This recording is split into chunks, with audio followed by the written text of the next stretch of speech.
Jim, I just saw your tweet. You said you're feeling like the White House is stonewalling you. Yeah, Brooke, I wish we had some video or some audio from this briefing to share with you, but the White House mandated that we are not allowed to cover the White House press secretary for the United States of America in that fashion. And so, yes, when we're asking important questions about where are the tapes, does the president have recordings of his conversations here at the White House is refusing to answer those questions on camera or in any kind of fashion where we can record the audio. My guess is because they want their evasive answers not saved for posterity. That is the only conclusion one could draw, that when they give us answers that it somehow reads better in print than it can be seen on television or heard over the radio. The question was asked whether the president has the ability to fire the special prosecutor, Robert Mueller. You're not going to be able to hear or see the answers to those questions. You're only going to be able to read about it.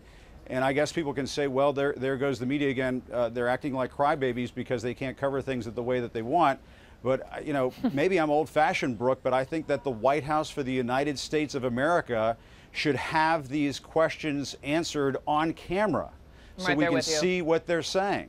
And when they don't do this, they're just doing a disservice to the people of this country. And I don't want to sound like I'm getting on my soapbox here, but when, you know, Sean Spicer, the White House press secretary, who's pretty highly paid for a government official in this country, comes in and just says you can't record the video or audio from these briefings, that wouldn't be tolerated at city council meetings or at a governor's press conference. And here we have the representative of the President of the United States saying, no, you can't cover it that way. I just don't know what we're doing. It's not even like we're covering a White House anymore with Kellyanne Conway and Omarosa in the briefing room off to the side of Sean refusing to be on camera. It's like we're just covering bad reality television is what it feels like now. So the White House press secretary is getting to a point, Brooke, where he's just kind of useless.